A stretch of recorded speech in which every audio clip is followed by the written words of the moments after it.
Hello friends, just look at this impressive exercise we have here. We need to find the shaded area of this right triangle. As always, you can solve it in your notebook and leave me your answer in the comments. Let's start the exercise. First we'll erase the shaded area and then restore it at the end. Here we are going to see what we have in the figure. We have here two elements that indicate that this line here is parallel to this line here. We also have the measure from here to here, which is 4, and from here to here, which is 3. Phenomenal. And around here we have 90 degrees indicated by this square, and we need to find the shaded area of the right triangle. We know that this line here, it is a horizontal line parallel to this line. So it's going to be called a chord when we draw a line like this in a circle. We'll make a semicircle. If we join the rope with the tip of the semicircle, we will join this line here. Here, and we also join from here to here. These two lines will be the same length, and this line will be the same length as the other line. Now we are going to draw a vertical line all the way down, so that it is a straight line, perpendicular with this part here, which is the diameter of a semicircle. Has a 90-degree angle here and a 90-degree angle there since it's perpendicular. Over here we can also do the same. We can draw this from here, and over here there will be 90 degrees, and over here also 90 degrees. These two lines would be the height of this triangle here and this triangle here. So we are going to call it and check. Also to chaka, because they of are the same size. Look at the same, right? Now we do not know the measurement from here to here. We are going to call it x. We don't know this measure, but we know it's equal to this measure here. So it will also be x. Very good, we know that all of that part is 3. So this little part here would be 3 minus this part here, which measures x. So this part is 3 minus x, great. And over here we use the same reasoning. If this whole thing is 4 and this little part is x, so this part here will be 4 minus 6, fantastic. We are going to label angles. This angle here we'll call it angle alpha, and this angle here we'll call it angle beta. Very good. Now pay close attention. When I am naming these angles 90 degrees alpha and beta, the sum of these 3 internal angles of the triangle is equal to the sum of the 3 internal angles of the triangle. They must give me 180 degrees, that is to say, that is alpha plus beta plus 90 degrees must be equal to 180 degrees. Very well, let's take this into account. So here we have alpha and 90 degrees, that is, we have this and this. And this whole angle from here, it would be a flat angle. It should measure 180 degrees too. So how much do I need to get to 180 degrees if we have 90 and alpha? We are missing the angle beta. Therefore, this angle here is going to be angle betas. And here we have a lot of tension in this triangle. Here we have a 90-degree angle beta. 90-degree angle beta. How many do we need for 180? Well, the angle at the end. Alright, why did we do this? To relate this triangle with this triangle here, because they are similar. And we are going to demonstrate it right now. First, we are going to draw this triangle over here. Here, we're going to draw a little more down here, okay? So we have the triangle here. We have 90 degrees. Here we have angle beta, and here we have angle alpha. The base is going to be 4 minus x.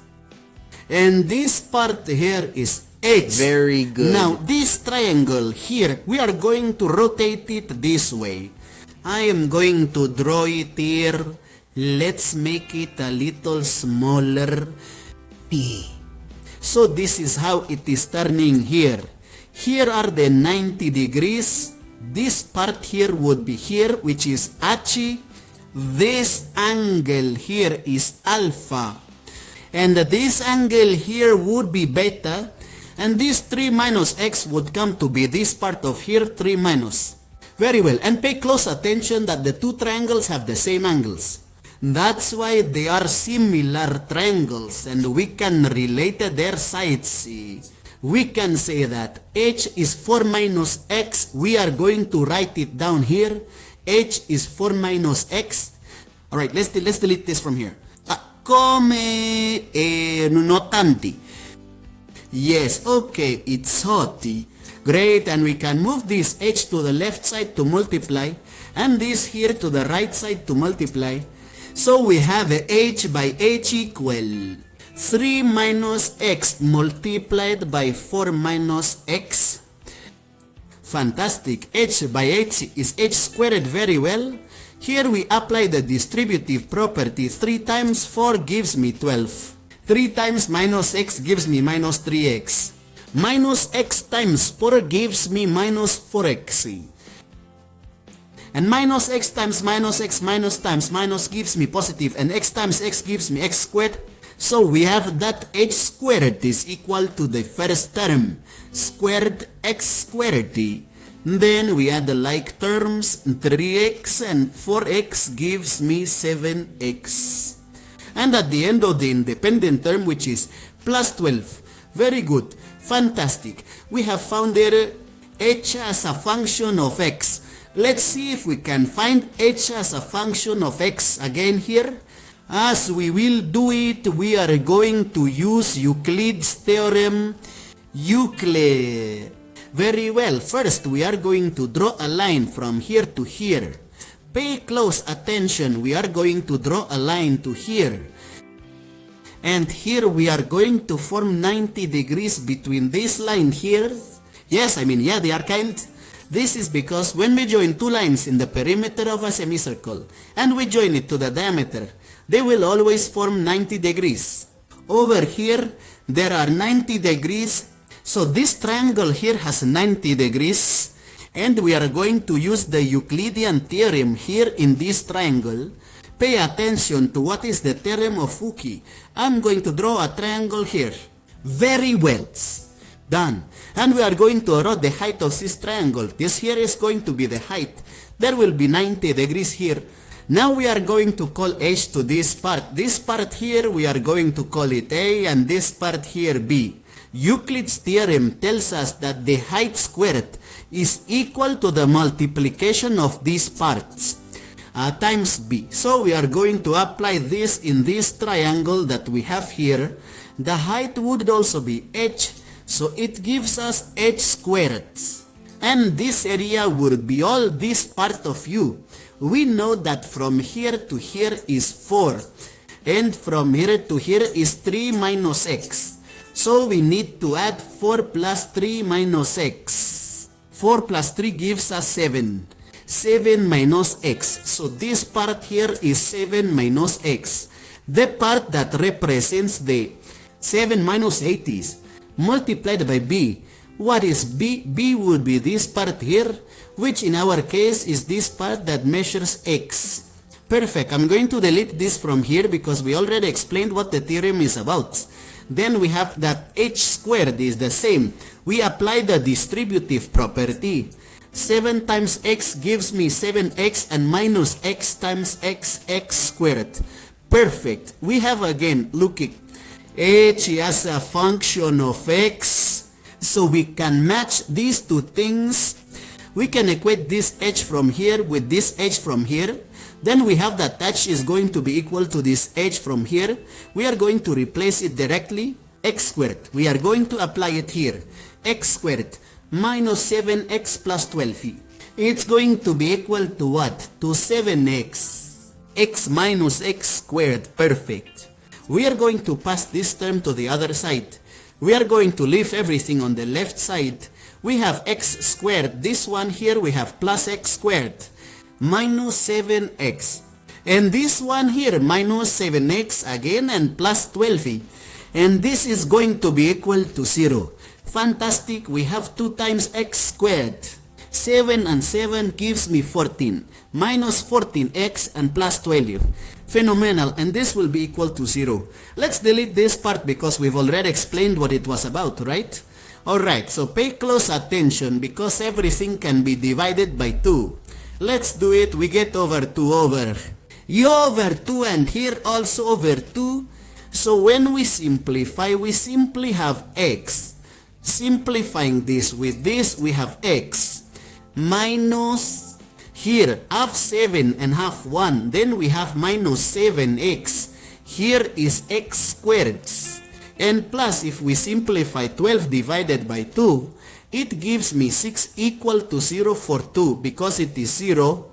Let's delete this so it doesn't bother us. We already know what we did. We divide by 2 the whole equation and we have this form, x to the power of 4. So we have a quadratic equation that we can solve by applying factorization. Let's apply factorization. We open two parentheses and this will be equal to 0. In both parentheses will go the variable that we have, that is x. The square root of this here, which is x. In the first parenthesis, this sign will move from here. And in the second, the multiplication of this by this, minus times plus gives me minus.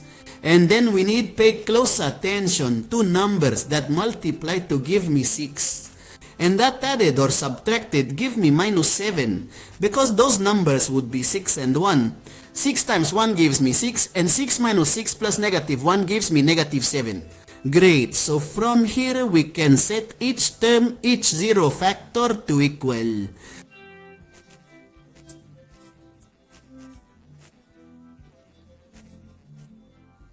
So from here we can solve and say that x is equal to 6 and over here that x is equal to 1. We have two possible values for x, but both lack logic. Pay close attention to this solution here. X is equal to 6. This here cannot be 6 because all of this is 3.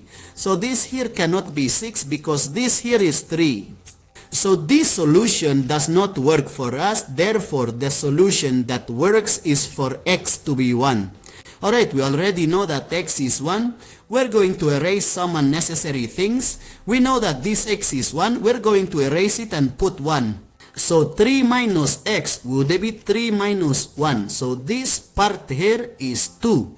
The height, we can determine it with this equation here. Notice we're simply going to replace information. We have that the height squared is 7 times x. How much is x worth? It's worth 1. Minus x squared. So minus 1 squared. Perfect. Then we have that h squared is going to be equal to 7 minus 1, which gives us 6. And if we want to isolate h, we have to apply the square root on both sides of the equation, and we have the square root of h squared and the square root of 6. Remember that this was 6, no? We simplify the exponent with the index and we have hydrogen. And here we have how much hydrogen is worth. Magnificent. We have here h. Therefore this height here is going to be equal to the square root of 6. Having the two sides of this triangle, we can use Pythagoras to find this part here. It is a side of the triangle that we want to get the shaded area. So how do we find it? This part we are going to call, it's going to be equal, and squared using Pythagoras, it's going to be equal, and squared equal to the sum of the squares of the two sides. So this side here measures 2 squared plus, and this side here that measures the square root of 6 also squared. We have that the square is going to be equal 2 to 4 plus the index is simplified with the exponent, and I have 6 left. So we have 10 here. We are going to erase and we are going to put the 10.